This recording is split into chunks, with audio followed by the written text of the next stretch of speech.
Have you ever stopped to think about how some distant global crisis could actually shake the foundations of a company right here at home? Well, today we're diving into an incredible story. It's about how geopolitics, a crashing stock market, and some serious regulatory pressure all collided and forced one of India's most iconic companies, the Tata Group, to face a massive decision about its very future.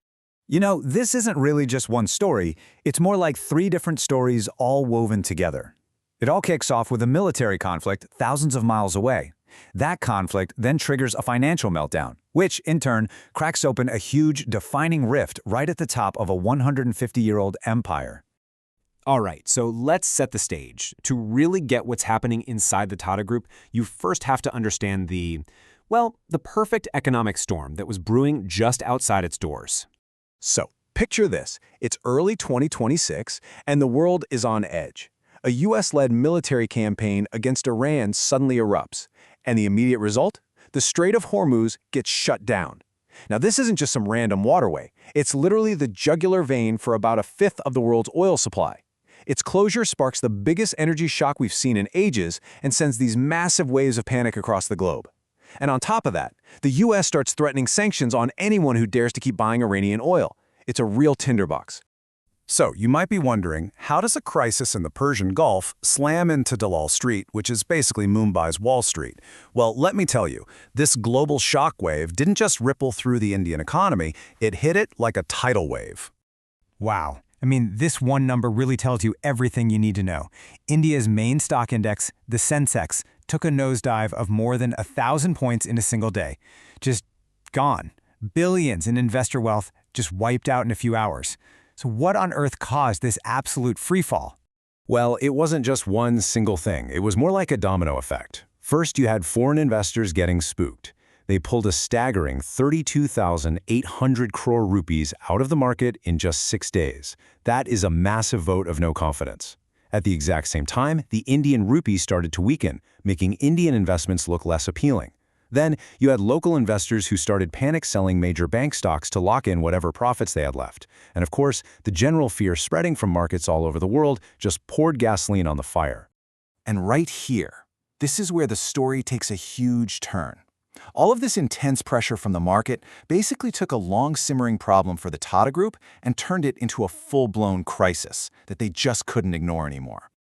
Okay, to really get Tata's predicament, you gotta know this term, upper layer NBFC. It sounds complicated, but it's pretty simple. The Reserve Bank of India, or the RBI, basically said, hey, Tata Sons, your main holding company, you're so huge and so connected to the financial system, you're systemically important. So we're going to regulate you almost like a bank. And here's the kicker. One of the biggest, non-negotiable rules for this special club is that you have to be a publicly listed company on the stock market, period. Now, this wasn't some ambush. As you can see from the timeline, the RBI put them in this category way back in 2022. They even gave Tata Sons a deadline, September 2025, to go public. But instead of prepping for what would be a massive IPO, the group tried a creative workaround. They asked the RBI if they could just give up their financial license altogether to get out of the listing rule. And that bold move created a direct standoff with India's central bank right as the market crisis was hitting its absolute peak. Talk about timing. So you've got this immense pressure cooker of a situation. You have the market crashing on one side and the RBI on the other. And all that external pressure started to expose some deep, deep fault lines right at the very heart of the Tata Empire. It revealed a fundamental disagreement about what the company should even be. So at the center of this whole debate, you've got two camps with totally different visions. In one corner, you have Noel Tata, who heads the powerful Tata Trusts. For him, it's all about legacy. He believes keeping Tata Sons private is essential to protect its 150-year-old mission of long-term thinking and philanthropy, away from the constant pressure of pleasing public shareholders every 3 months. But in the other corner, you have these really influential trustees, Venu Srinivasan and Vijay Singh. They're looking at the future and saying a public listing is simply inevitable.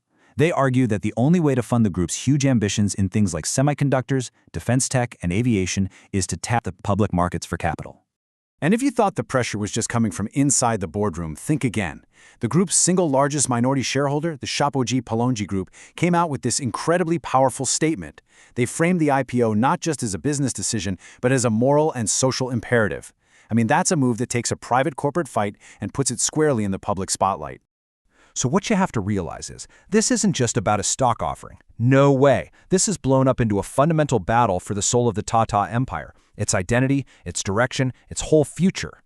And that really is the central question hanging over all of this, isn't it? After more than a century as this revered, privately held institution, could this perfect storm of market chaos and regulatory power finally be the thing that forces India's most respected business group onto the public stage?